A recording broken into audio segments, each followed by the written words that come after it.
Hey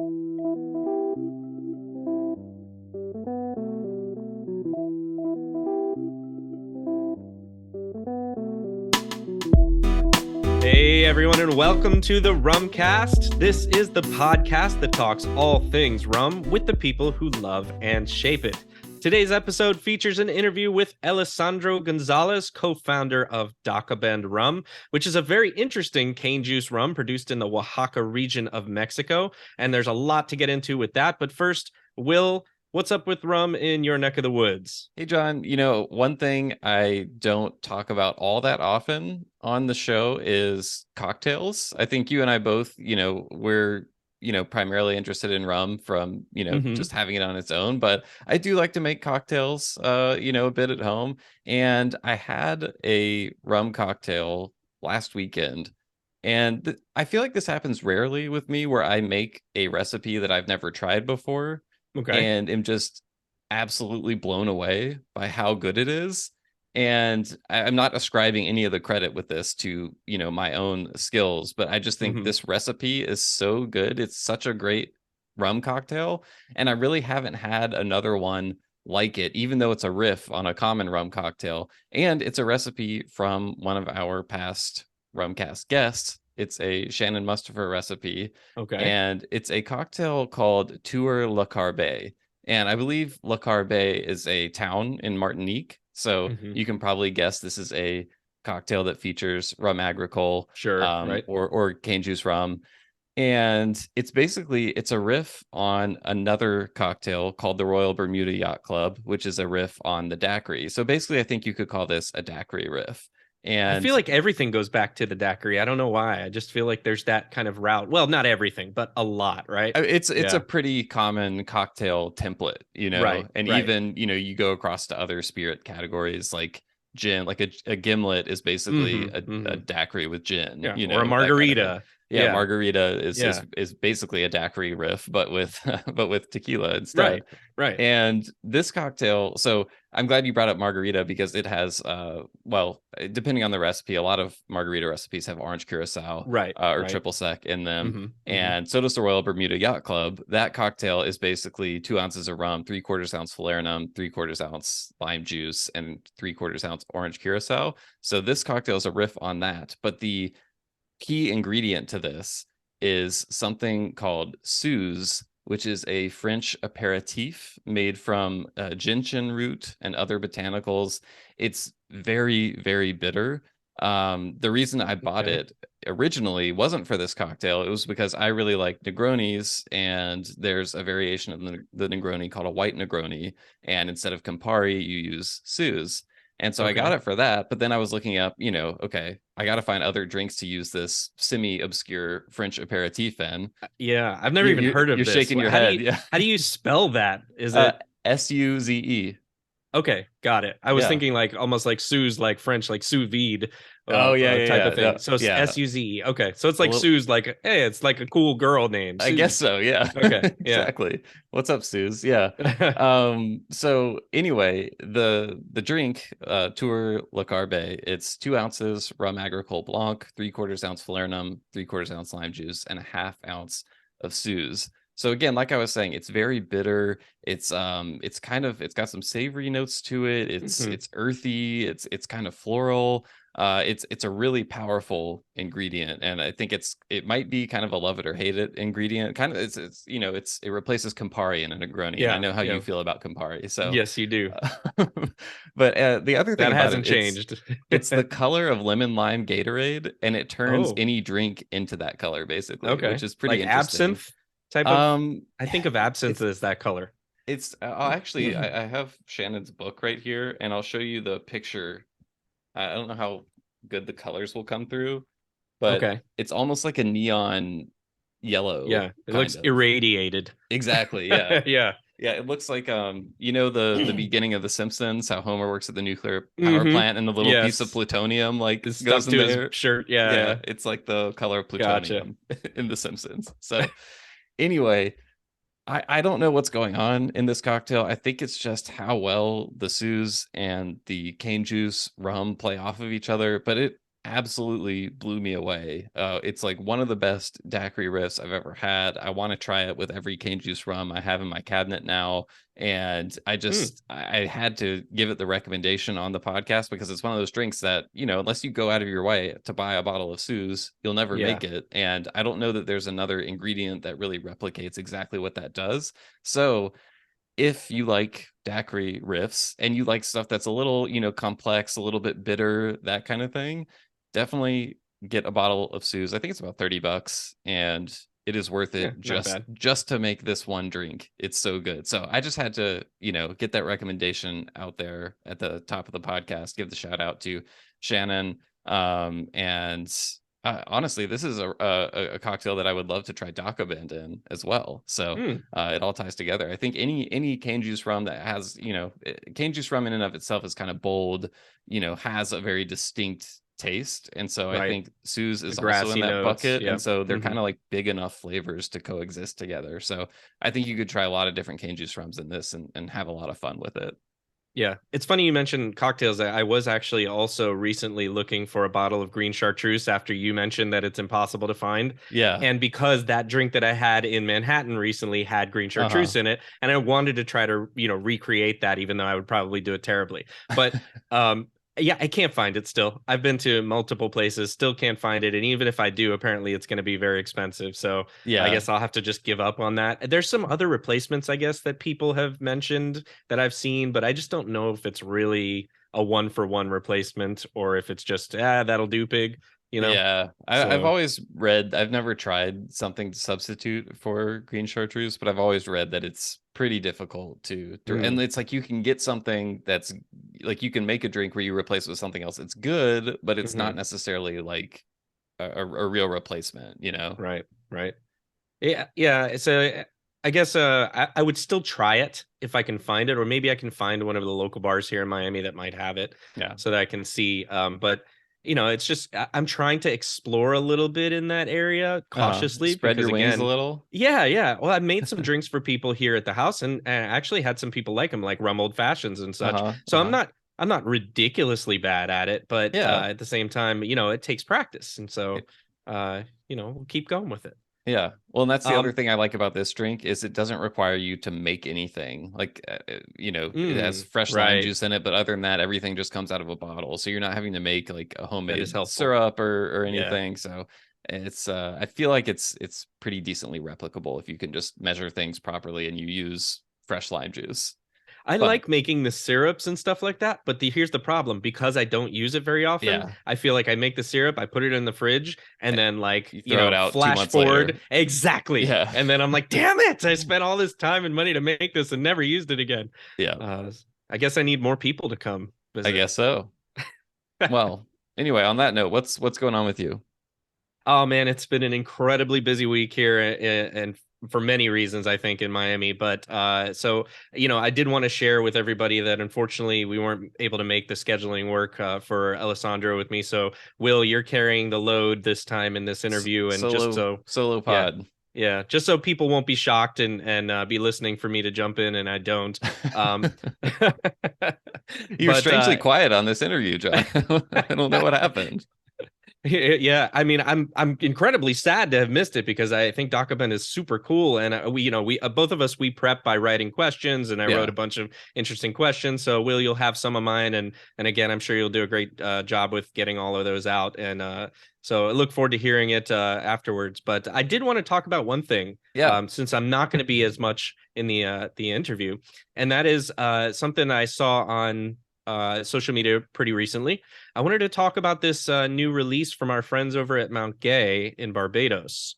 Yes. And that is the new Master Blender Collection entry, which is the Pedro Jimenez, the PX Sherry Cask Expression. Have you seen this yet through the interwebs? I have seen it. I saw it. I noted it and moved on quickly. Yeah, I feel bad saying that because I'm sure it's going to be a fabulous rum. I haven't had too many of those Master Blenders collections releases from Mount Gay just because they're pretty limited and they don't really get up to this area. And on top of that, they're very, very pricey. So I tend to just kind of note it. Oh, that's cool. That would be cool to try, but I'm probably not going to buy it because what, $250 probably? Do we think? 270. Yeah, I think it's somewhere in 270. there. Yeah. So yeah. I feel like this one hits me a little bit more than you for some reason. Well, number one, I think I shared that I bought the Andean Oak expression, which I think was the fourth, and this is now the sixth entry in the series. I think the Madeira came right after the Andean. Yeah. And I didn't get the Madeira partially because, as you mentioned, the price, and partially because it was close enough to that Andean Oak purchase that I was kind of like, okay, space them out. Yeah. Yeah. But not for lack of want. And I would love to try the Madeira cask release if that. I don't know what the impression has been from rum lovers on that one. But I have interest in this for a few reasons, I guess. Number one, a release of 4,200 bottles isn't small enough that I can't get it. I've already seen. So I saw the Andean Oak in my area. I saw the Madeira cask in my area, and I expect I'll see this sherry release also in my area for purchase as well. Again, price is more of the mountain there than availability, but I like that I see it come out on being promoted, and then I see it on a shelf. Yeah. I like that. I want to see that from others. When I see limited releases that I get released online and I never ever see them ever, it's just so deflating. So I like that in this case, I do see these come out, at least for me in the Miami area. But as you mentioned, am I going to drop $270 on this one at a 45% ABV rum? That's a tougher decision, but I'm not at a complete no. I didn't realize that it was 45%. Haven't a couple of the more, what was the Andean Oak? It was either 43 or 45 as well. Okay. I'll look it up just as we're talking. Okay, I think this is what I was thinking. The Madeira one was bottled at 55%. So I think maybe because that was the most recent release, I was just expecting this one to follow suit. So it's interesting that one was so much higher strength than the others that I've seen recently. Yeah, and I'm looking up the Andean right now. It's 48. So yeah, I believe let me just double check here that it is 45, but I'm pretty sure I saw it at a 45. Yep, 45% ABV. There you go. So this is lower than the last two in terms of ABV. And probably a little higher in price. So they've jacked the price up a little bit and lowered the ABV a little bit. I think that might be partly to do with, I think a sherry cask is going to go faster. I think it's more recognizable. I think the two biggest finishes for people to kind of pick up on are sherry and port. Probably. For rum. Yeah. So I think that the thought there is maybe this one's going to sell a little bit more despite that, the higher price and the lower ABV. But it's not a no for me because number one, this is an aged rum over 20 years. And I didn't realize it was that old. Yeah. So it's aged in whiskey casks for a minimum of 20 years and then an additional year in the Pedro Jimenez sherry casks. Okay. So a 21-year-old rum, you expect to pay at least $140, $150 for minimum, right? Minimum rock bottom. And then, am I willing to pay a little bit more if something is really just great? Yes. So 270 would be really on the high end for what I've ever purchased in my life. And it would have to take a lot for me to buy it. So this would be a try before I buy. But if I'm able to try this before a hand and really love it, I can buy it. The other thing that stuck out to me with this, Will, was they took pains to say in some of the articles that this was really carefully watched as it was maturing in the sherry casks over that year. And that Trudy Ann Brinker, we know, she's doing a great job in a lot of things over there, the master blender for them. And this is her series, that she's really trying to pay close attention to when this is done and when the right amount of sherry influence is there. So that intrigues me enough to want to try this and then see how it goes from there. Yeah. Another quick question. I don't know if this has been released yet. Do you know if it's pot column blend? It is. Yes. Okay. Yeah, I've seen it's a pot and column blend. That's correct. Because I was just looking back, and Madeira, it looks like, was all column still. Right. But some of the other ones have been blends. Some have been all pot still. So yeah. I mean, I do think that's interesting. I didn't know that it was 20 years old. I mean, we talk all the time about how, age isn't a linear scale of quality, but when you get to that old, especially a release from directly from Mount Gay, that is pretty unique to see something that old being released. So and me complaining about the price, I don't think what they're charging is unfair necessarily. It's just I agree. When you get into that echelon of purchases, I'm probably maybe only going to buy one rum that costs that much once a year or once every 2 years, maybe even. Yeah, so, I think that's where I'm at. Because once every few years. Yeah, there's so much you can get for less than that. That's outstanding. So it's not to say they're just gouging people, that sort of thing. It's just when rum enters that tier of pricing, and I know it's limited and it's not going to be distributed here, so I'd have to go out of my way to get it. It's just kind of like, oh, cool, noted, but I'll move on. Mm-hmm. Yeah.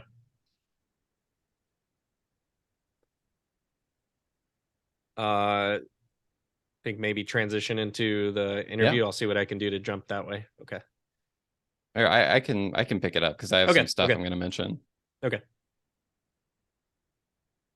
But with that said, we can probably go ahead and get over to the interview. A few, some additional background info I wanted to give. We discussed Dakabend back when we recorded our Rumcast guide to Mexican rum, but this was kind of a chance to actually talk to one of the two people who started it. And I was really eager to do that because our only other episode with a rum that comes from Mexico, someone associated with it, was our Paranubes episode, which was quite a while ago. Mm-hmm. And ever since we did that Mexican rum episode, I mean, we get emails about that episode pretty regularly. People really are intrigued by what's going on there, including both of us. So this is a chance to catch up with someone who not only is like part of the brand, but actually started it. And Elisandro and his cousin Edgar, they have a really interesting story. Basically, like you have to go all the way back to 2000 for when it started. So he and his cousin had moved to the Bay Area after growing up in a small town in Oaxaca. I believe it's called San Cristóbal Lachirioag.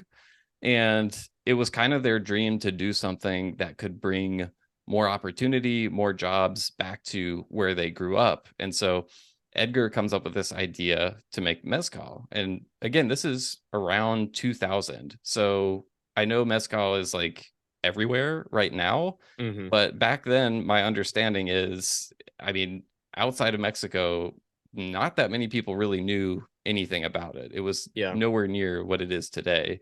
And so they spent kind of the next decade working various jobs in the States and building this distillery back home, getting everything together they needed to do, planting agave plants and all this stuff, because I think agave plants have to mature for like 10 years. 10 years before they're ready. So this is a very long-term thing. And then sometime, I believe it's around 2013, 2014, they launch their mezcal brand, Mezcal Tosba, and begin selling it in the US. So I think they were really early in mezcal. And that's something we're going to talk about with Elisandro during the interview. But kind of while they're doing this, I've read that, sugarcane and Aguardiente de Caña, which is, what this type of rum is referred to in that region, that was kind of in the back of their minds because they saw, parents, grandparents making it growing up, things like that. It had a presence in their community. And so basically after they've had success with this mezcal brand, they've now moved on, or they haven't moved on. They're still doing the mezcal, but they launched Dakabend several years ago. And so it's just a really interesting, unique story. I think a lot of times when we see mezcal brands or even Mexican rum brands, it's often someone from outside has kind of found a small producer somewhere and is kind of like working with the producer to create a brand and like bring their distillate, whatever, whether it's rum or mezcal, to the rest of the world. And in this case, it's two cousins who kind of grew up there and like built all of this from the ground up themselves, which I just feel like I don't see as much, but I'm not as plugged into the mezcal community as a lot of other people. But anyway, so it's a really cool story. And Elisandro has been on the list for a while, someone we want to talk to, so was really happy to be able to put this together. Will, there's one thing I do want you to ask him about, which is the name Dakabend. So I've read already, it means the one who doesn't listen. Right. Yeah. right? So I imagine in my head what that means to me is that like as they were conjuring up this piece of it, that like they would tell people and they would be like, "Are you crazy? Yeah, no one's gonna buy a rum from Mexico. It's not a thing." And then they were like, "Yeah, we're still gonna do it anyways." But I want you to get the official story there. I would love to hear more about that. So I definitely will, and I'll also recommend when we were preparing for this, I found. Do you know the podcast Planet Money? It's a really popular podcast. I don't. It sounds like Kramer to me. Like buy Planet Money. Like you know what I'm talking about? Kramer, the guy, the on TV. Seinfeld? No, not that Kramer. There's a guy on TV who talks about buying and selling stocks. I'm pretty sure his last name is Kramer. No idea. Like, He's like he an has like big infomercial rubber guy? hammers. No, like it's like a thing. You don't know about this guy? No. Yeah, he's been on TV forever and he's like really wild and he's got like crazy like bells going off when he tells people to sell or buy stuff. Is this a show? Is he just popping up Mad on Money TV with randomly? Jim Cramer. Mad Money with Jim Cramer. That's what are it's you watching? called. Like MSNBC? What is this? I don't even know where this. What is this on? It is CNBC actually. No, I don't watch this. Anyway, it's the weirdest thing, but Planet Money sounds like that. Thank you for completely derailing the discussion. Planet Money is a very popular podcast. I think it might be produced by NPR. Anyway, back in 2014, Whatever. They did an interview with Elisandro and his cousin Edgar, and this was when Mezcal Tosba was coming out. So they really go into the backstory behind that, and it's funny to listen to now because like the way they talk about Mezcal in back in 2014, it still sounds like this new thing that people don't know about. So I'm guessing when they were creating that, there were probably a lot of people saying what you're doing is crazy, and so they were already probably at that point the ones who don't listen. So I'll be sure to ask about that as it relates to Dakabend though. But yeah, with that said, we'll go ahead and go over to the interview.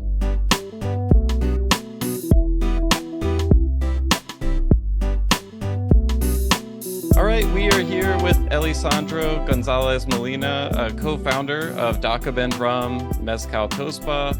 Elisandro, I was mentioning before we started recording, I've been meaning to reach out to you for a long time to have you on the show because I want to say it was about a little over a year ago that I actually tried Dakabend for the first time. I was at an event for the American Craft Spirits Association. And someone I met there, Tanika Reeves, she runs a thing called Cocktail Bandits, and she had this little sample flask of Dakabend rum and handed it to me. I tried it and I was just really immediately delighted by it. I've been kind of in this zone where I've been wanting to try as many of these Mexican sugarcane juice rums or aguardientes as possible because there's so much exciting stuff coming out. And John, my co-host, and I, maybe about a year ago, we did an episode that it was just the two of us talking about all things Mexican rum, and there was so much we had to look up to kind of give people an accurate look at everything going on because there's so much down there. And so it's just a really exciting category, I feel like. So excited to have you here to learn more about Dakabend. Welcome to the show. Oh, thank you. Thanks a lot. And yeah, I remember meeting Tanika. I think it was at a WSET certificate course in Tequila, Jalisco, and it was so cool. That is, yeah, I remember her telling me about that. Yeah. And yeah, so I'm really happy that I was able to give her a sample, and that's kind of what I do. And yeah, thank you again for reaching out, and I'm happy to share and tell you about what we're doing, about what we have here in the region. Yeah. Right now I'm actually sitting in my house in the mountains of Oaxaca. Yeah, San Cristóbal Lachirioag. You sent me some videos. I think you said it was sugarcane harvest season, right? And I saw the cane going into the mill and the mountains all around just looked absolutely beautiful. So how deep into harvest season are you right now? Like what's kind of going on down there? Usually we do the harvest because unlike other areas that I've visited where they look where they have sugarcane, it looks more luscious. However, here, like the seasonals are very different from one another. Mm-hmm. That, for instance, right now we're in spring, where it's like the hottest season of the year here in Oaxaca, Oh, really? where I am. And yeah, it's the rainy season is about to start. So we're actually finishing up the harvest season.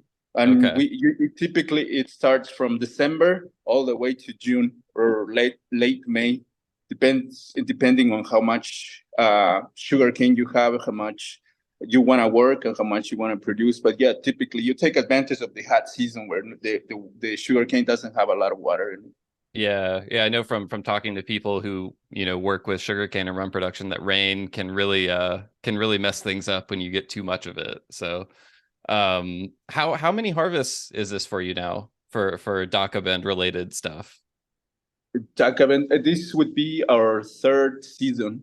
Okay, awesome. Our third season, like where we actually going for it. Like we have done it, like to kind of start tasting the waters again because. Yes, we grew up like in contact with distillation through sugarcane. However, we went to a different route. That was as a kid. Like you just go to the places where you would buy they would be making either panela, like piloncillo, like the brown sugar, or they will make. So yeah, but then working with Tosba, we were just really submerged into it. Then it's recent, like 4 to 5 years that we started working. A little more into Aguardiente, but yeah, officially per se, 3 years with the brand, with being exported like that, and that's what I mean. Okay. And yeah, it's been a process too, like because it's been a process on putting it together and finding the label, putting the label together, and also and getting some help as well. So that it's been a process. So it's 5 years that I'm involved. 3 years that I'm more into the production process, but it's always been there, it's always been there for us to use to that we wanted to do it. However, we were really learning how to distill with Tosba, we were building a place, we were building a distillery, right? Also, previously. I want to eventually get to Dakabend, but I feel like before we get into that, I want to back up a little bit and talk about kind of the earlier days of Tosba, because I feel like that part of the story is really kind of essential to understanding where Dakabend came from. But I was reading about you and your cousin Edgar and kind of the backstory and everything, and I listened to the great Planet Money episode that was I think released back in 2014. Where I think the host was going around with you, and you were taking Tosba into bars for the first time when they recorded that. And I was just, I was trying to imagine. I know mezcal is everywhere now. I don't think that was as much of a case quite yet when you guys were started. And I wanted to ask just what were kind of those early experiences like of taking your mezcal? This is San Francisco, around I don't know what year this would have been, 2014 maybe. I'm imagining the average bartender was a lot less familiar with mezcal than they are now. What were kind of the early reactions like, and how difficult was it to kind of get people to understand what you guys were doing back then? Well, yeah, so that podcast came out as we were actually releasing Tosba into the States after working so many years previous to that, Right. We really started working with Tosba by planting the agave. Edgar was the one with the idea. He was the one with the genesis of creating this. However, he invites me at some point, and we started with the planting the agaves. I remember a funny story that I thought the first time I didn't really know much, that and I was really young, that 2,000 plants of agave, it was just on a bucket, Oh, wow. It wasn't like they're really tiny. Here are your agaves, and then do what you have to do with it. And then eventually, it takes 8 years well, especially here, it takes a little more than other areas. Like here, it will be like more like 9 to 10 years. However, other plants grow much faster here. Other types of agave, we noticed that recently, so that we are kind of switching to not necessarily espadín, which was the first plant that we started to plant. Yeah, so that was kind of the early part of of getting into this world. At the same time, working in Bay Area, because that's kind of where we migrated. Right. And I was learning from everything from scratch, also from the industry. One of my first jobs in the U.S. right after high school was bus standing, bus boy, picking up tables, picking up, and then eventually, I was at the same time I was going to the city college to learn English as a second language, and I really went hard into it to learn and to feel comfortable and to write and all those things, with the language, because it was really shocking experience not knowing, and then you had to communicate, but then I did it. And Edgar comes at around a year after when I arrived, and then we started talking about this idea that he had. So we went all the way to start sending money to grow the agave. Until eventually all the agave was ready to be harvested. It was mature enough, it was flowering, and that was kind of that's the sign that we usually use to harvest or to use an agave. At least that's what we were taught, and that's what we're still using. It doesn't necessarily mean, I recently learned that it doesn't, like, if it doesn't flower, it doesn't mean that it's not ready, because eventually sometimes it rottens. If it's even if it doesn't flower, it will start to decompose the plant itself. I don't know why, and that's why I know about some areas in Oaxaca that the agave it's ready in less than 8 years, 6-7 years. So that's something that I recently learned.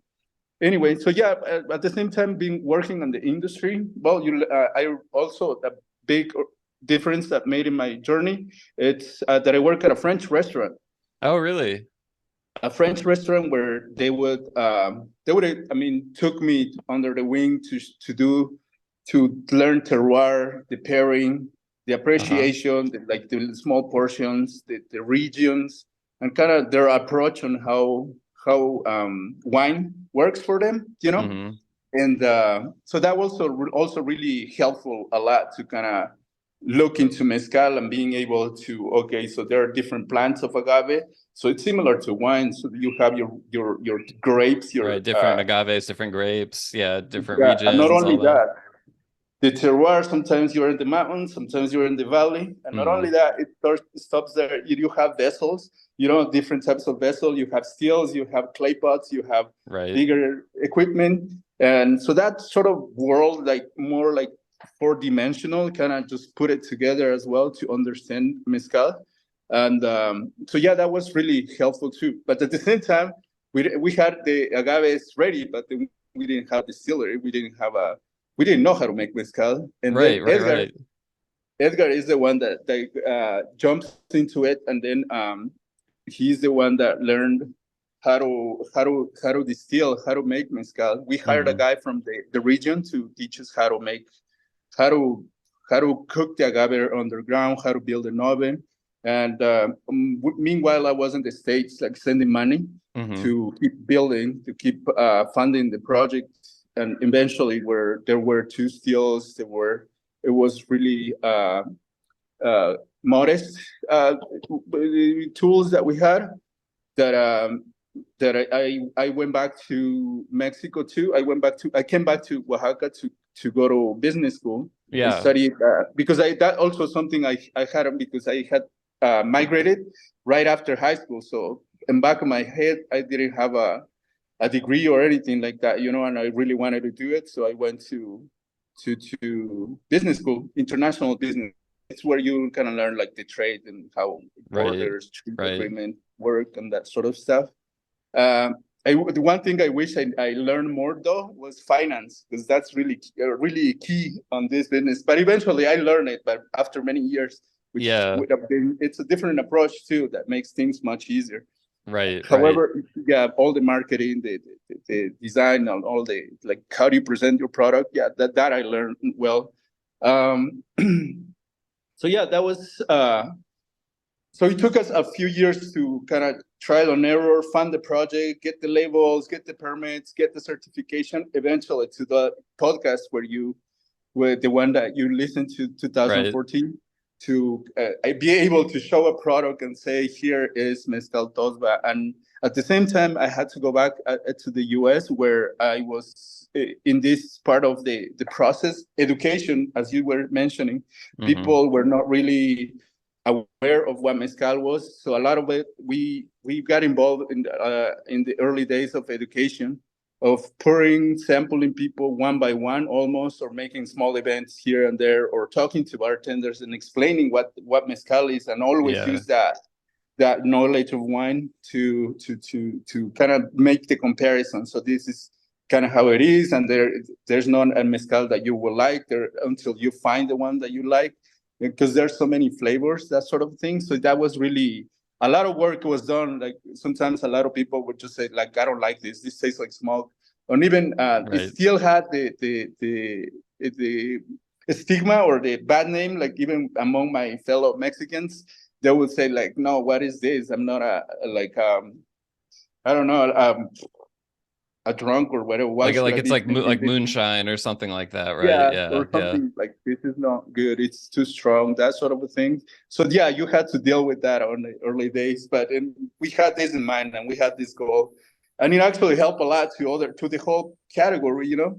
And I'm really happy that I was actually there with a lot of other brands that are also out there. Like I remember meeting Gilbert from Ilegal, who was really helpful and kind of inspiring too, because he was more into the bartending side of things, and which made me also jump into bartending and learn more about the trade and the drinks. And another way to sell or to introduce mezcal to people was through cocktails. So I also did that in order to be helpful for me to understand, you know, the concept of bartending. So I did that too. And I started also by being a bar back, you know, and eventually, But then you had this confidence already where, you start making things much faster, much easier. But it takes a skill, you know.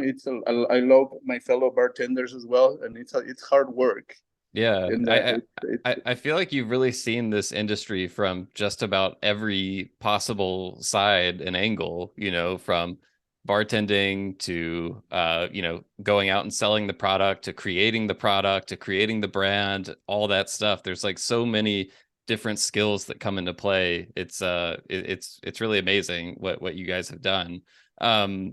At what point, you know, during, obviously all of this that you're doing takes an incredible amount of time and work and money to make it all happen. At what point did you guys start to have that idea of, like, maybe we should do another spirit as well, like add that on top of mezcal? When did that? We haven't finished this one, but then let's do another one. Yeah, like when did that idea kind of start to come around, and what made you guys kind of take the leap to add in Dakabend? I think it was, I mean, as part of getting to know the industry, learning about the industry, other products that are out there for bartending, for mixing, for another spirits in general, is one of the reasons, and a conversation. And it was also always there, you know. It was always there, and it was always there. What do we do with that? What do we? And then there were other conversations, like Dr. Matthew Powell from Seattle. Also, one time he came, he suggested, but we had a kind of this idea. And I remember one of those days that we were already started experimenting with the milling and the fermenting and doing everything. I remember hearing that Judah from Bago, from Paranubes, actually came to our village to kind of, I think he was scouting for a producer. And definitely here there is a guy who has a large machine who makes rum, like it's a huge machine to process a lot of sugarcane, you know. And they have had it here for many years. I don't know, more than 50 years, if not like 70 years. Wow. They had this machine, but then it's like the guy that makes the rum here, you know, but he didn't really make that big deal. He just sells locally, you know. But then that was kind of, it coincided many things there that just made us go through it. And again, going to the same process of creating the label. And as I was saying, like this, like you put a name, you created the name for it. And the name Dakabend actually means because of the journey that I'm telling you, the how hard has it been and how stupid could it be for some people? Because you guys heard that a lot. You heard that a lot, didn't you? Yeah, exactly. And that's our families and people from the village would say, like, dude, you guys went to school for you. Like, what are you guys doing working the fields, working, creating this? It's so hard. And that they would use it, they would say Dakabend, like the ones that don't listen, the disobedient ones, as in a bad way. But then we kind of flip it to say, like, okay, we're the Dakabend, but we're creating this, you know, and that's kind of badass. Yeah, that's kind of where that's how I feel about it, you know. Yeah, exactly. The reason, and then we're kind of the same. Like he was really a troublemaker, my cousin, and also myself, and then to kind of like, okay, let's own this and let's just do it, you know. And that kind of where we started and how we started, how we switched to Dakabend from going from mezcal to the rum. And then it was just also the ability to have the raw material available, and also to have the stills and to have the skills of Edgar making and creating and testing. And also he goes a lot into like changing, and he talks about this a lot, where sometimes people would judge you because you're not come from generations of mezcal making or rum, like or you hear other distilleries, and it's like 4 generations, goes back 100 years, but you guys learned all of this within the last couple of decades. Exactly. And then that's how Edgar takes it too. He's like, I'm giving a lot of permissions to myself, because nobody's teaching me. Nobody's, and especially among mezcaleros, they're really jealous about, or like protective about their skill. Okay, it's secretive. Yeah. And then he changes this time I'm gonna do this, and this time I'm gonna put this much. I'm gonna wait this much time, you know. So that's at the same time he's being able to create an amazing product where I really like and I really love, and having the ability to have tasted so many other things, so many other products. He's just like really up there, you know, with a lot of skill, the texture, the flavor, the way, everything that he makes is really well put. And he has to do a lot with, because he worked in kitchens in the US, where you have to do your prep, you know, you have to measure this much of tomatoes or this much of this product, and then when it comes down to build a product, is where you just drop everything in there and then start moving your pen or whatever, or your salad bowl or whatever. But then this kind of his approach, and he's really clean. Like everything has to be really clean for him to work on it, and it's a different style that he just. It makes a lot of difference, and I really love our product. And when it comes to terroir, well, this is the flavor that Tosba or Dakabend has, is the flavor of this region, you know. Yeah, I was reading an article. It's on a mezcal website. What's the name of it? Mezcalreviews.com. All right, is that it? Yeah, it was mezcalreviews.com. They took a visit to San Cristóbal Lachirioag to visit you guys, and they had one line in there about you went down to the river and tasted the water and said it tastes like Tosba, and that stuck with me. I think that's really amazing. And I think that's what excites people about cane juice rums in particular, is because that idea of terroir is becoming so prevalent in almost every spirit category. Even the whiskey people I know are starting to talk about terroir. But in cane juice rum, I think for rum enthusiasts, when they hear about a cane juice rum from a place that they're less familiar with, like Oaxaca, for example, over the last, I feel like 5 years or so, is when people are really starting to try more of those. It's like, right away, this is going to taste, completely different than a rum agricole from Martinique, for example, because the terroir is completely different. And that's what makes trying these rums so exciting. I wanted to ask, you referenced earlier that you kind of, Aguardiente de Caña was kind of around you growing up. And I just kind of wanted to get a sense of how prevalent is sort of that style of spirit in the region. I mean, is it something that almost everyone, is going to have in the home, or like how is it the most popular spirit consumed around there? What's kind of the culture of that look like? Yeah, so before, rum or sugarcane and coffee, it was introduced to the region, to this particular region where Sierra Norte, where we are, through Veracruz. It was introduced in the late 1700s because before that, if a little bit of history, the valley of Oaxaca was, through colonial times, there was the use of cotton. But all that cotton was producing all these regions, and it was through these comandas, the reasons that existed, like little spots or posts of Spaniards in each region, and the way they were collected to bring it to the valley where Oaxaca was the valley, which is much easier to work with, and they were doing a lot of the textiles for the world back in old days. And that's why the reason was here filled with cotton. But then in the which, by the way, they were using the red, the cochinilla red, that also made it to the rest of the world. It was happening during those times in Oaxaca. Oh, really?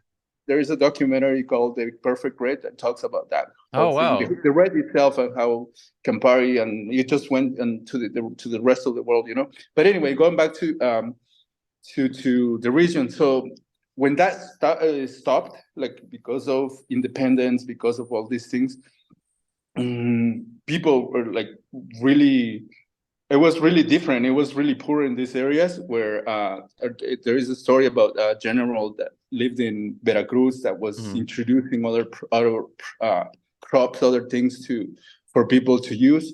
And the weather, even though it's a mountains area, and it's really hard to work.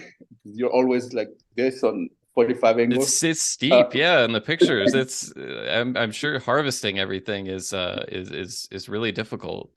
We've been finding our ways, by the way, to how to work with it. But yeah, how to avoid that. But and I can share that a little bit later. But so yeah, that's how sugarcane was introduced. And sugarcane, traditionally has been made and still is made. People make the brown sugar, brown. I'll send you some pictures. Piloncillo, panela, the panela or rum.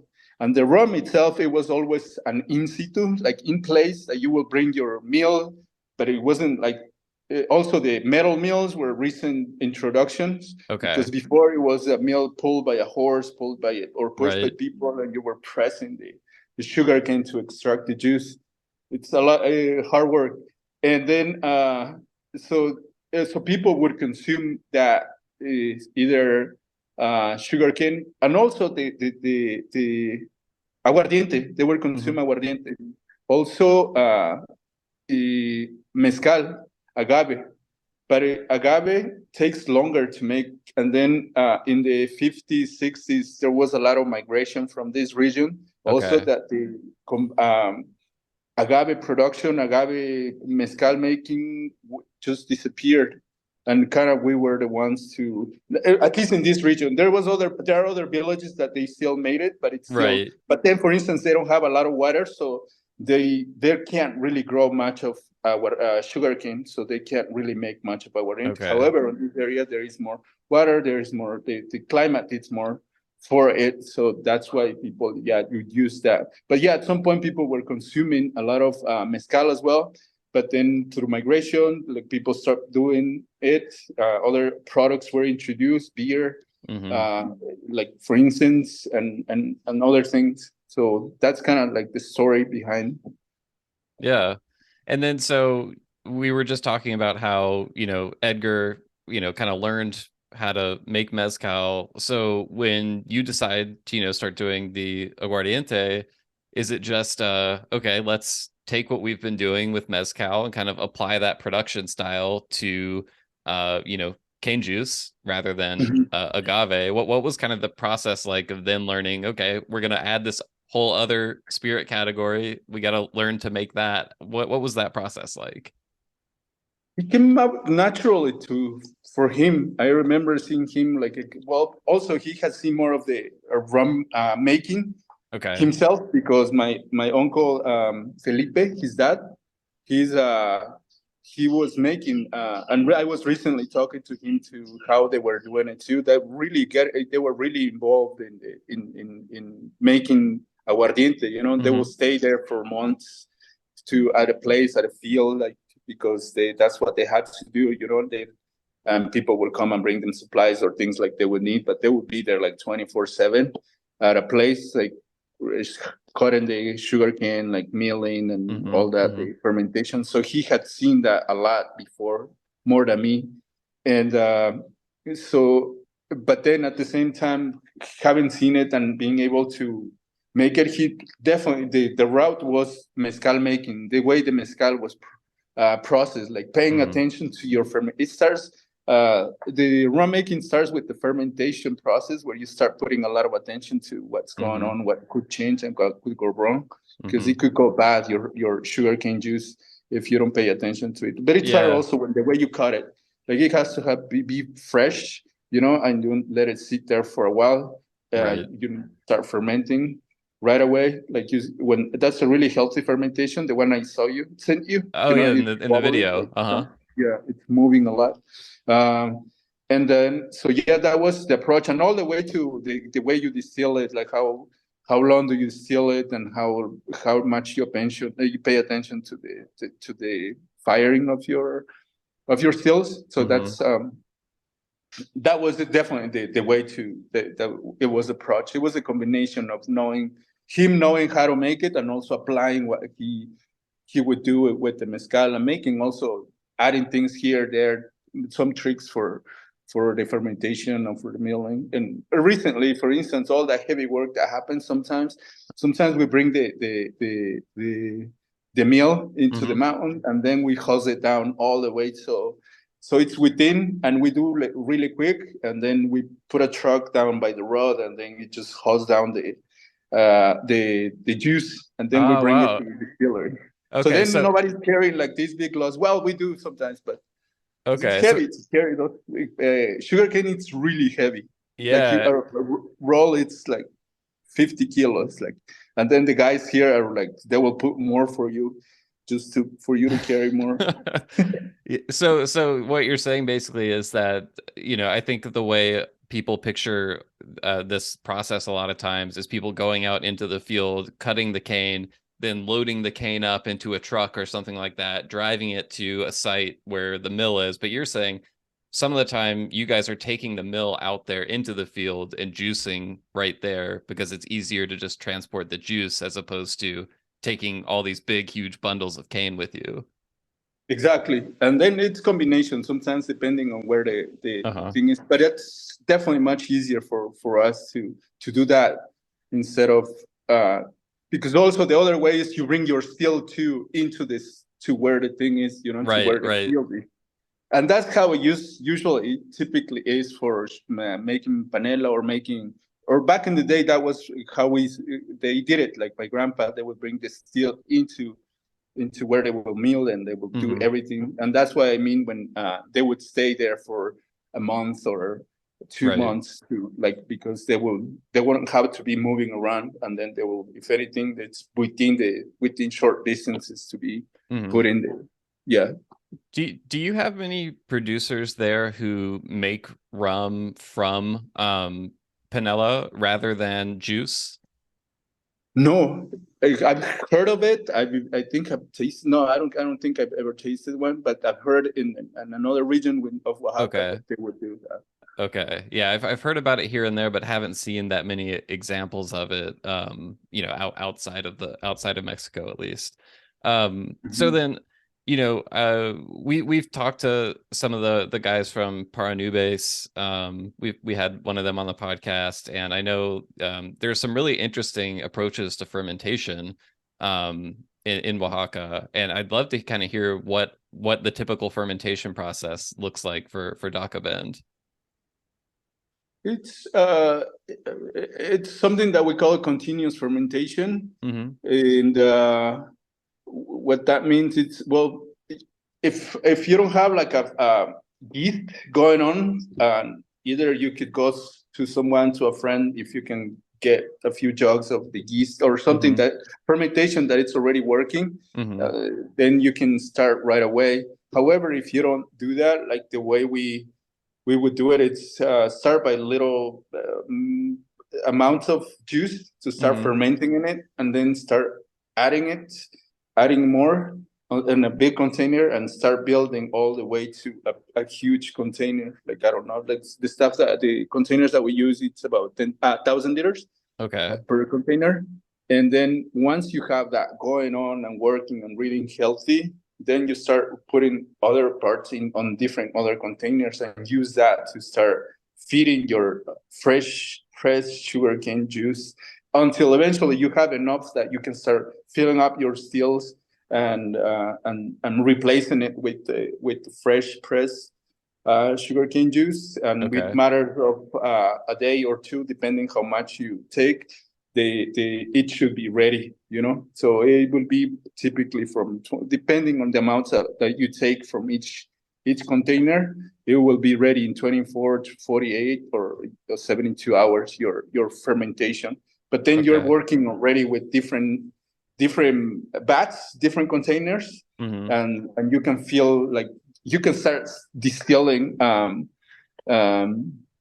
continuously, But then that's kind of like the two ways that you do it. You start building your fermentation, and little by little until you get to the amounts enough to put into a still, and then start filling it with fresh sugarcane juice, or get somebody else's that's already working, and then you start like adding as much as you can, or as much as you got from as a base, Okay, so basically you're building it up slowly, and then once you get enough to start distilling, you're then continuing to feed the fermentation more fresh juice, right? So and then I mean, as soon as you put the sugarcane juices, you start seeing these bubbling like this. Yep. So at some point, do you distill through all of it and start the process over again?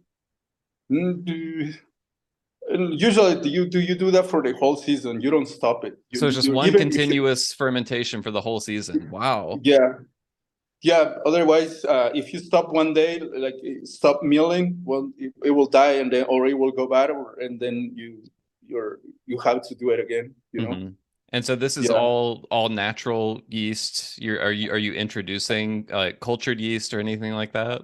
No, but I'm curious about those things where people, because it's a concept that I don't really know that there is yeast for these or other products.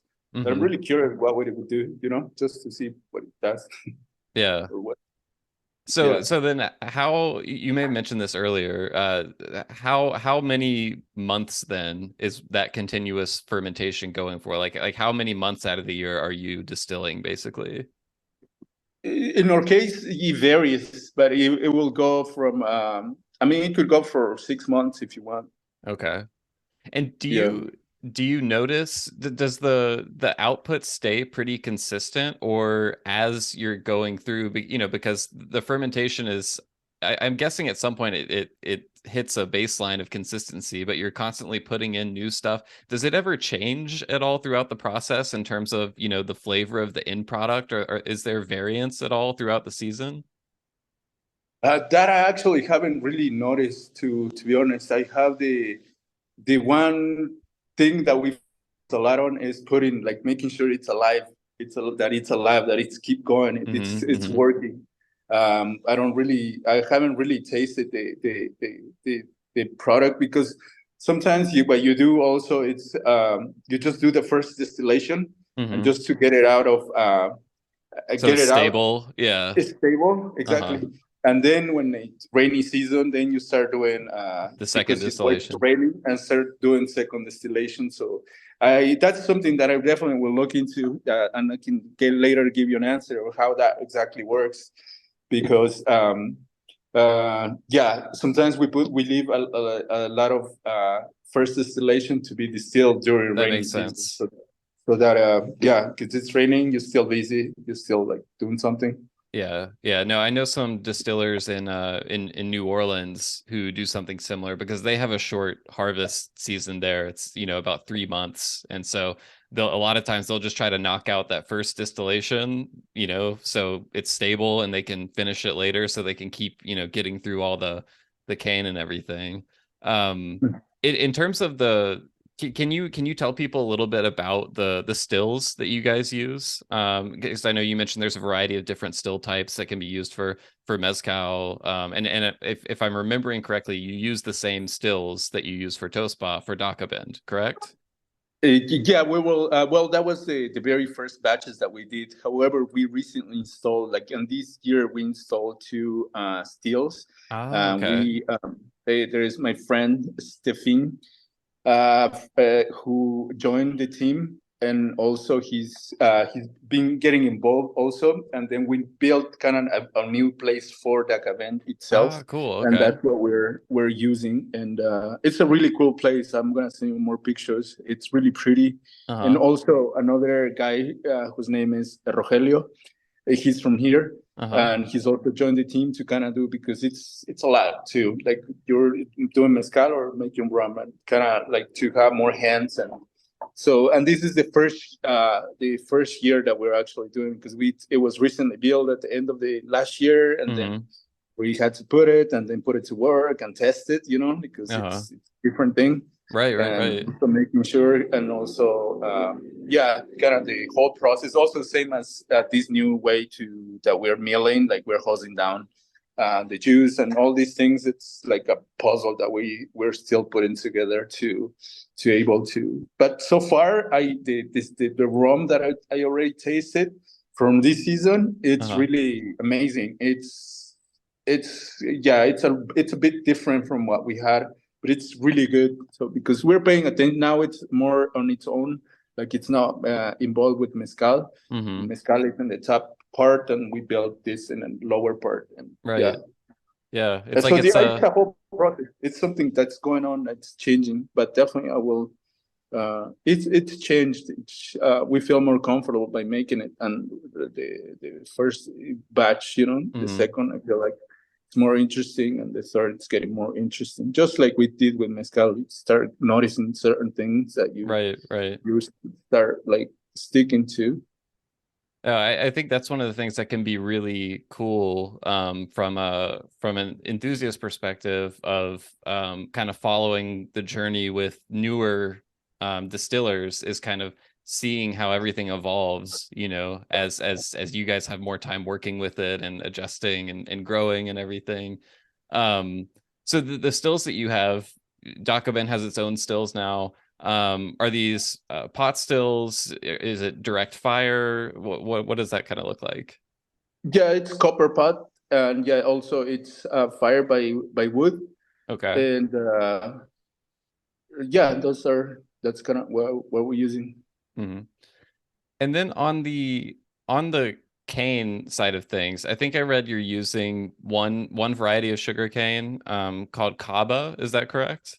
That's the name that they know it in the region, and it's a green sugarcane. They don't really use. It's not really common to use except for Dia de Muertos, when you build your altar. That's when really? You use the negra, the caña negra. Yeah, that's when they use it, because I don't know. That's how they use it. And there's other villages that use it, like in Yalala, to make to make panela. That's remembered. But here in Lachirioag, they use it to make they build their altar with it during Dia de Muertos. Wow! And so that's the same type you're using for the rum. No, the black one they use for. Okay. That's you guys are using the green kind. Okay. The green kind, and we call it Kaba. Then I recently went to another region where they make sugar, and I noticed that the sugar cane was a little different. So I still need to also go more deep and more academic on and finding what like the types of sugar cane, because I'm pretty sure like there is other types, maybe more sweet, more less sweet, and things like that. Yeah. Have you guys tried using the black cane at all? No. Okay. We got a plot of land, and we're putting we're gonna test it there, like build a. Okay, cool. Yeah, but for that, like it's you need the seeds, then you start. In a matter of 2 years, you will have your first harvest of it. Yeah. And is the cane that you're using, are you guys growing that all yourselves, or do you purchase that from farmers? What does that look like? Both. We have a couple of fields of our own, but also we buy from others, which also makes it's a really cool thing that we're doing, because people are getting excited and getting happy that we're actually are buying their sugar cane, and it's, especially the elders, they're saying like we didn't see this before, and it's cool that you guys are doing it, and it's making a difference. People are happy, and people are also getting inspired by it, making those changes, keeping people busy. Yeah, I know in reading your and Edgar's story, like a big part of why you guys wanted to do this in the first place was that you said so many people were growing up and leaving the area, to go find work and everything, and you guys kind of wanted to bring not only great products that express the region, but jobs and opportunities for people who live there. So I wanted to ask, with that in mind, how much do you feel like has kind of changed in the region since you started Mezcal Tosba, and how is Dakabend kind of helping to assist in that as well? Well, for starters, there was not really like the entrepreneurial spirit rooted in us, but and now there is a lot of other product. Like I see brands of coffee, I see brands of also brands of rum. And not only that, also, well, the whole category of Oaxaca itself, like growing with a lot of brands of mezcal, and even other people. It has changed. Probably we haven't really gotten a lot of the benefit yet ourselves, but definitely for others, have created this synergy with others, and just kind of interact, and we buy their products, we use their services, you'll use the trucks, their things like that, and definitely we buy their raw materials, their crops and things like that, which didn't exist before. And it's definitely something that I can't wait to start sharing. And thank you for the opportunity to be here, because this it's something I really wanted to express, that is definitely making a difference. It's especially for us, it's not really because of a trend or just that, because we've learned also, we've gone really deep into the industry, and then we're kind of align this to like where everybody's involved, and just also make money out of it, and have and we love the support, and we would love to have more support, to make this a reality, to make it like a really also thing, so that it is making a difference in everybody's getting involved. And I'm really excited about this part. I hope soon to be out there more. Yeah, well, I know, like from within the rum enthusiast community, I feel like there's so much interest in Mexico and Oaxaca in particular. Like when we released that episode I mentioned earlier, it was just called the Rumcast Guide to Mexican Rum. We got so many emails from people who were just either sharing experiences they had with trying various brands from the country, or people with questions. There's just there's a lot of interest and excitement. So I'm excited for more people to find out about what you guys are doing. And I wanted to ask, about, that kind of the category of Mexican cane juice rum. I know Aguardiente has been made there for, I think over a century. But it's kind of just now that all these brands are starting to come together and, hit export markets, find their way to shelves in the US. Where do you kind of see the category going in the future? Because I know, geographical designations for tequila, for mezcal have played a big role in those categories. We've seen Charanda in Michoacan have its own designation. So do you anticipate Oaxacan producers ever coming together and kind of pushing for some type of designation for these types of rums? And I know I may be getting way out in the future, but what do you kind of see from that?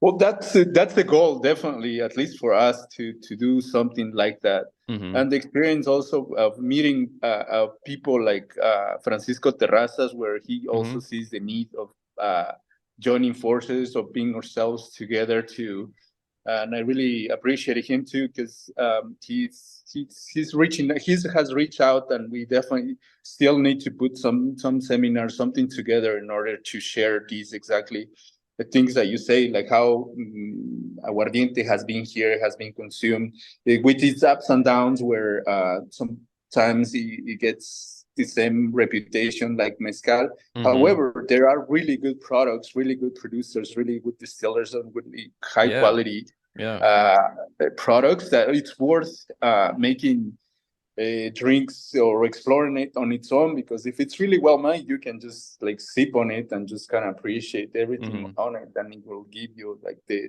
flavor of the place.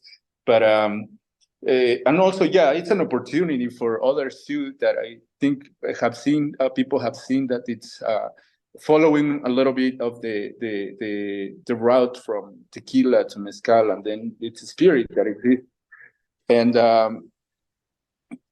And so definitely I would love to see it to grow more, and I think it will grow more, and especially we're the ones responsible to make it grow too, and people like you too to be talking about it. But I think it will definitely will grow, and we'll love to see that happening. Oh, you guys are doing all the hard work.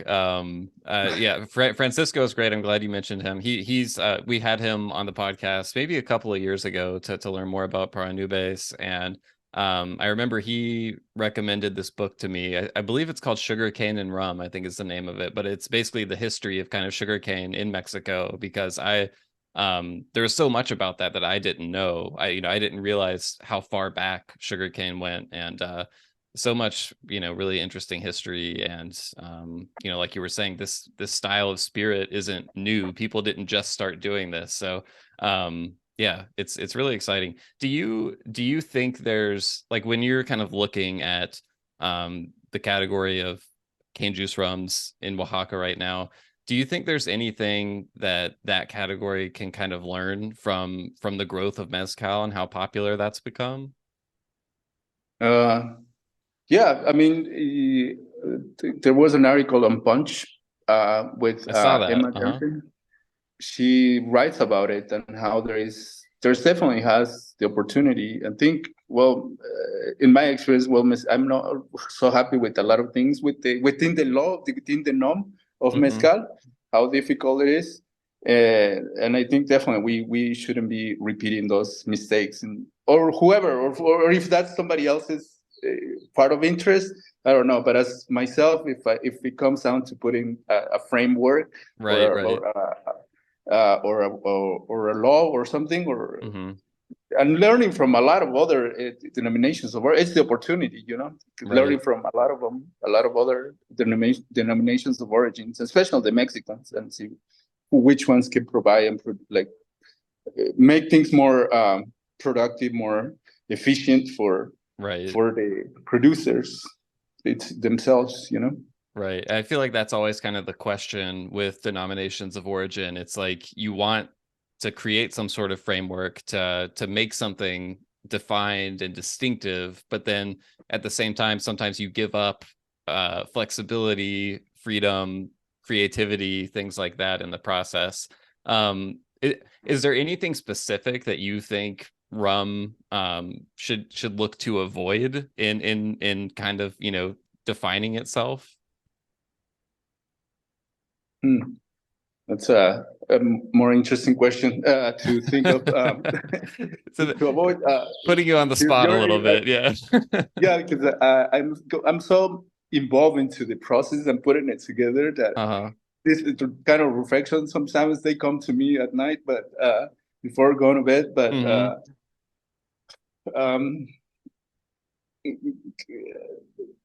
and it's such a cleaner spirit as well, that because, for instance, before we release Dakabend, we send it to the lab and see compared to the norm of mezcal. It's really clean, It doesn't have many things in it.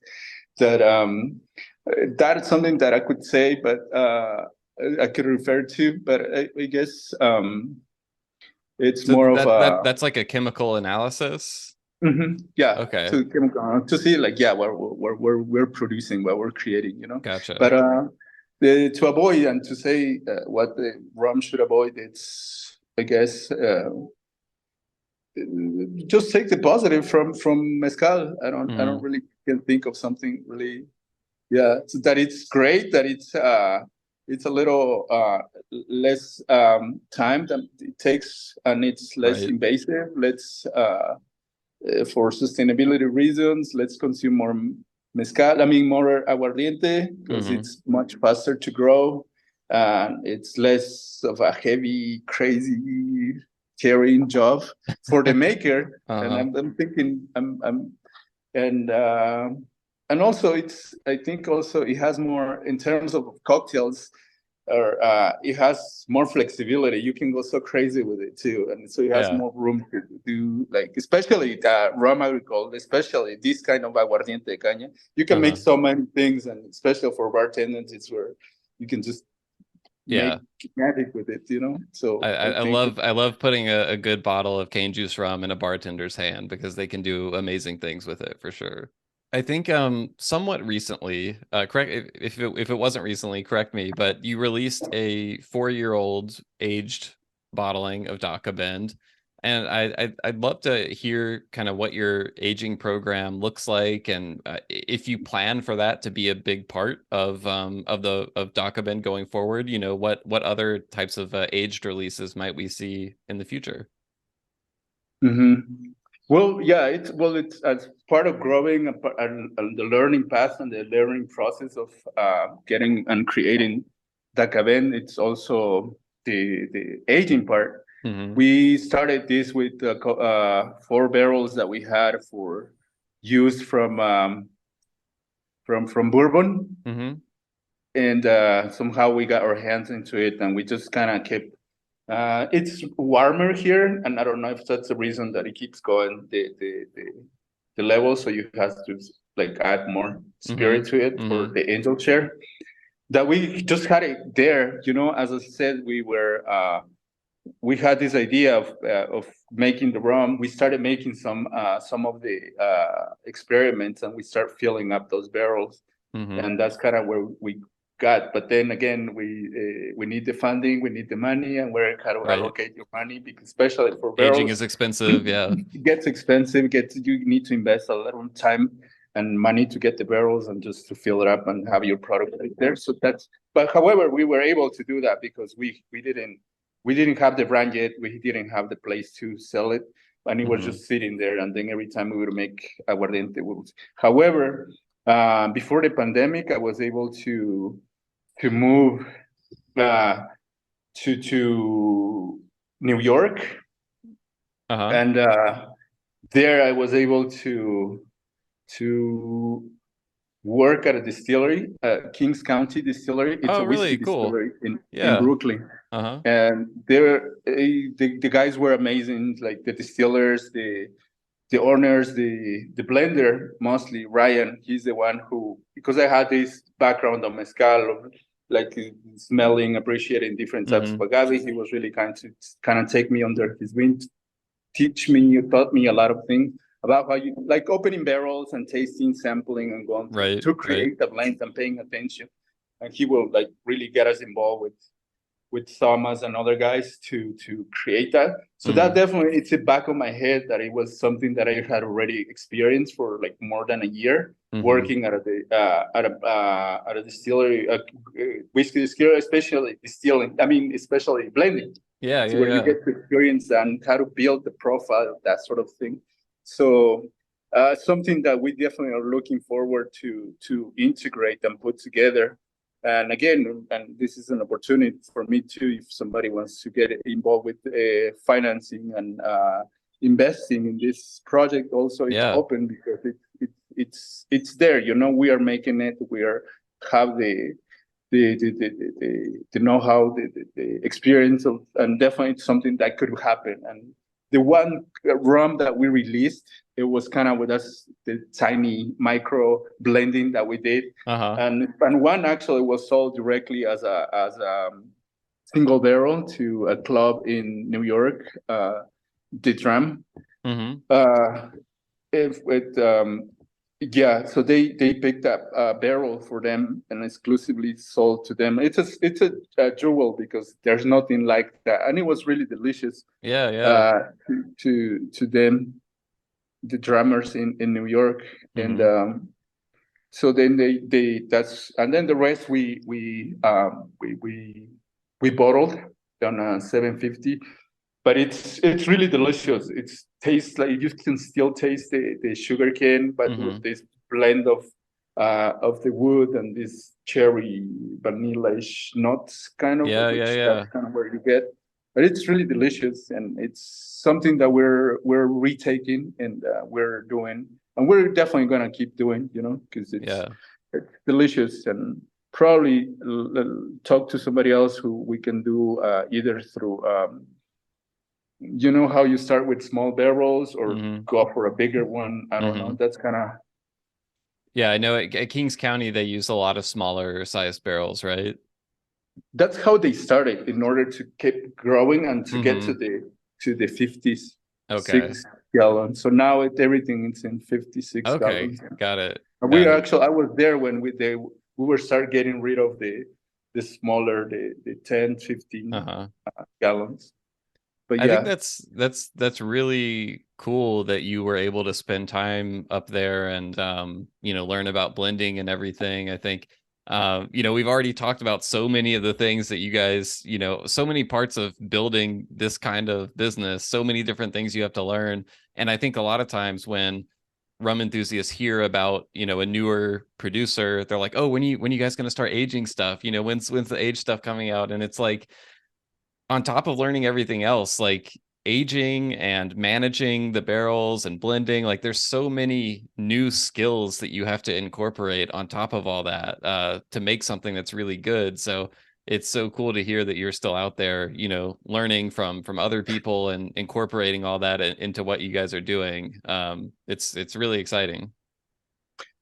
Yeah, thanks. Yeah, and it becomes a lot of work, and then we're slowing down, just kind of stopping with what we have, and not to say not to grow, but just to kind of focus and make sure we deliver too, because sometimes it gets difficult to find Tosba, and thank God, and I thank people too that they're really taking care of us with buying Tosba. Also, Dakabend. So the reception has been great. However, you need to be consistent in order to keep providing, and as you said, we started this other project because at the same time here in the region, there is, during this time, there is mango season that starts like around May or late May. And so we've been experimenting with that too. And we're distilling it's like an eau de vie, like just pure I was going to say mango. like a mango brandy.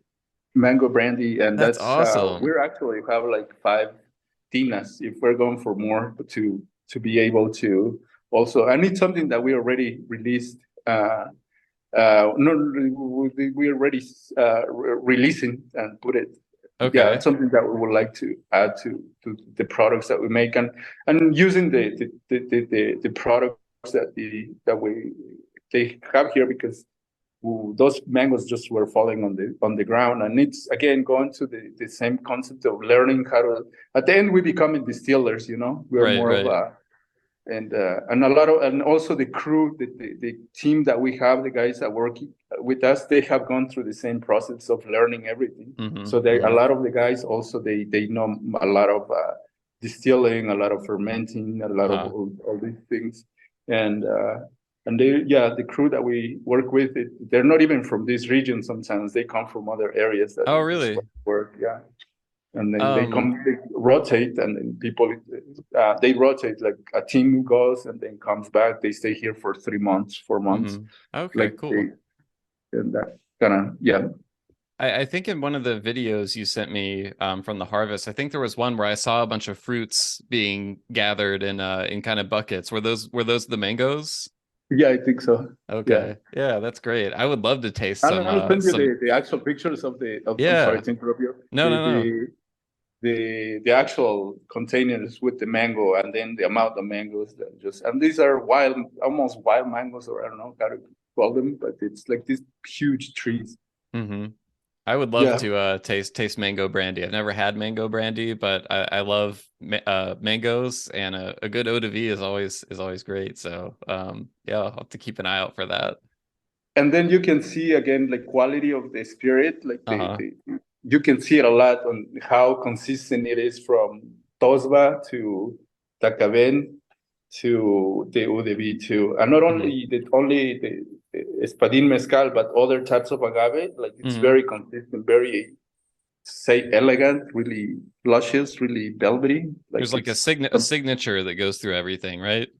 Yes, definitely. Yeah. That's kind of where I did. One more thing I wanted to ask about was, so often when I hear about a mezcal brand, and even a lot of these cane juice rum brands that are coming out of Mexico, the story is usually, someone from outside Mexico kind of coming across a palenque or a producer while they're traveling in Oaxaca and wanting to kind of like bring it back and share it with the rest of the world. And then, they create the brand, they buy the mezcal, or maybe they'll form a partnership with the mezcalero, and then they market and sell the mezcal. You and Edgar are kind of like the opposite. You guys grew up there, you built the palenque, you studied business, you created the brand, you exported it, you guys kind of do everything. And so, I have not that much knowledge of mezcal. I stay pretty focused on rum, but what I wanted to ask was just, is the way you guys have done it, is that still a rarity? Or is that just, my perception is flawed? I think it's really rare. Definitely. I feel like the way we got involved in everything in many aspects, just trying to understand, it's something, but not, we are the only ones. If I can think of anybody else who's gotten to learn all these things, the mezcal, the types of agave, the rum, and the distillation process and all that, I think it's unique. And I think it's also has to do that because the fact of going to the US, and I know some people get upset about this, the American dream is dead, but sort of that motivation, being in Silicon Valley, being like where you just like motivated about creating things and putting things together out there. This is kind of where we relate to a lot. But also the hard work and the heavy work that we grew up and relate to living in Oaxaca or as a Mexican. Also putting that together. And the last part that I really was missing and is still missing, it's the finance in order to put it all together, because I know it's a beautiful story. We've been working or we've been trying to put it together in order to provide something really good to help people, and do it ourselves. And for instance, we don't buy mezcal from others, right? To bottle, but then that's ultimately the American dream, or something that I learned a lot myself from living in the U.S. or living in California. How practical people could be, how just focused or you could create things, and definitely, we are a rarity. I think the way that we have it put together. Is that a little bit because you guys are the ones who don't listen? Probably. It's time to listen now, I guess. Awesome. Well, Elisandro, there's one more segment of the Rumcast, and this will be a first time thing. Normally, my co-host John Gulla, who couldn't be with us tonight, he has this special segment he does at the end of every interview called the rapid fire round, where we put about 60 seconds on the clock and John asks usually a bunch of very short questions that are usually like either or type answers, and we see how many you can answer within the time frame. And some of them are fun, some of them are silly, that kind of thing. But since John isn't here, I've had to put this together myself, and I'm going to have to be the one who does it. So, it's going to be a first time thing, but I wanted to ask if you're up for still trying it. I think I've never done this before, but I only see celebrities doing this You're officially a rum celebrity now. So yeah, and this is, like I said, this is a first time for me too. So there's an equally large chance that I fall on my face doing this. But after hearing everything you've done to build Dakabend and Mezcal Tosba, I think you'll be able to handle this. This should be easier than a lot of that stuff. Okay. So if we're ready to go, I'll put 60 seconds on the clock and then we'll jump right in. Are we ready? Let's go. All right. Question 1, neat or on the rocks? I'll go neat. Okay. Column still or pot still? The pot still. Gotta be, right? Pot still rum. Aged or unaged? I'll have them both. Okay, we'll allow that. This should be an easy one. Molasses or cane juice? Cane juice. What about this? Espadín or Tobala? Tobala. Okay, all right. If you had to name another Mexican rum maker that you admire, who would it be? Mexican rum maker? That would be Edgar. There you go. Okay, easy answer. How about your favorite person to share a bottle of Dakabend with?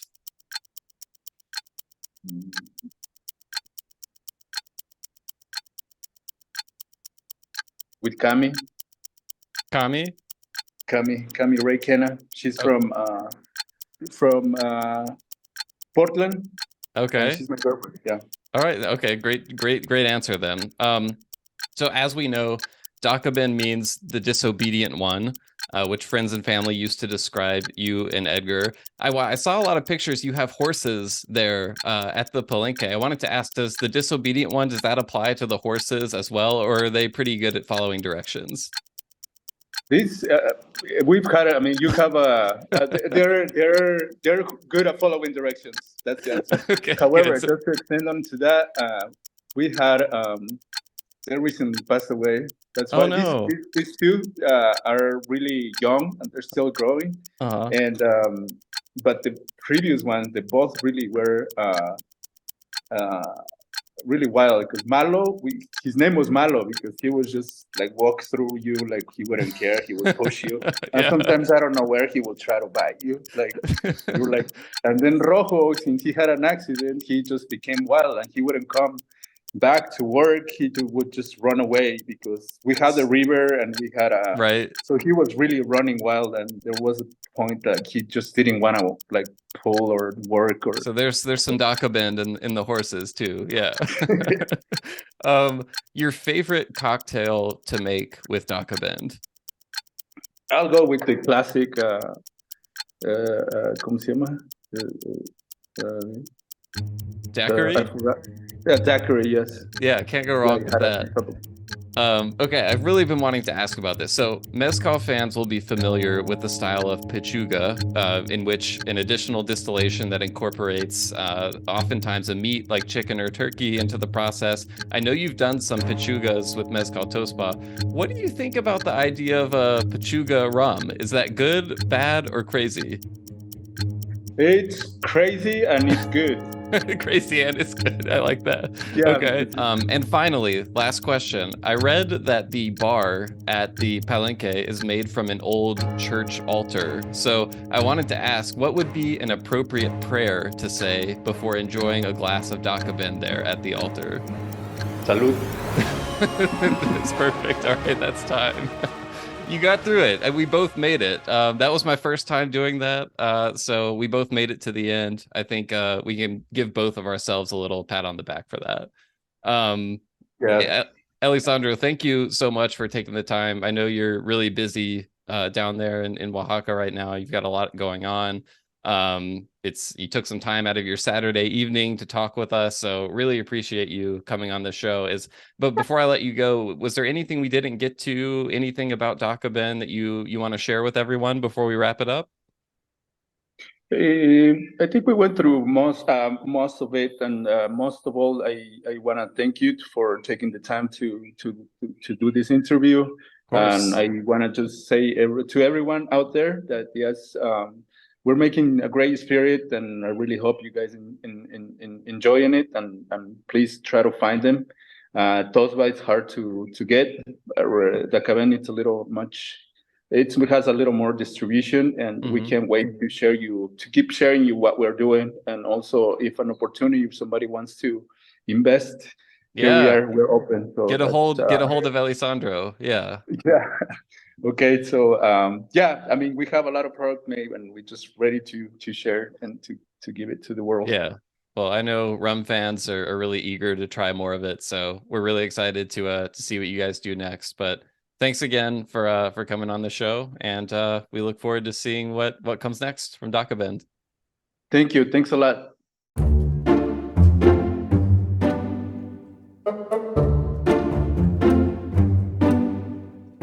All right, everyone. Thanks so much for listening to another episode of the Rumcast. I hope I was able to do the interview justice on my own. Hopefully things didn't completely fall apart without John there, but John will be happy to have you back on the next interview coming up, which will be out in a couple of weeks. But until then, we put some links up in the show notes. I'll include a link to that Planet Money episode that I mentioned at the end of the intro, so you can learn a little bit more about their backstory.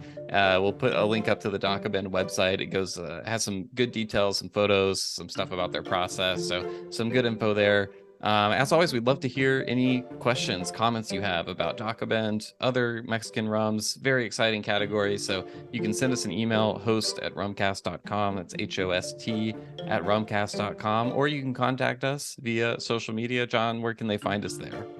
Yeah, we're at the Rumcast at Facebook, Instagram, and Twitter, and you can definitely leave a comment on any one of those posts or DM us directly if you want to tell us what kind of rums you're looking at buying, and that's a Mad Money reference, by the way, Will. Thanks for explaining it. Yeah. and or what you're interested in. We want to hear what's going on. Where should we be looking next? What should we be talking about, and who should we be talking to? Definitely keep sending those. We love to hear the feedback from you, and that's a great way to do it if you're not an email person. So yeah, Will, this is a fantastic. I have nowhere to go with this. I was trying. Yeah, so with that said, thank you for taking over the duties, Will, for this episode. I am looking forward to being back, as you said, and we've got a lot of great stuff coming down the pike, I think. So yeah, we do. Stay tuned. And if you want even more Rumcasts, you can go to patreon.com/therumcast. That's patreon.com/therumcast. We're doing bonus episodes, happy hours, all kinds of good stuff there. So if you'd like to join in and support the show, we always appreciate it. You can do that there. But I think that's it for now, John. So looking forward to having you back on the next episode. See you then.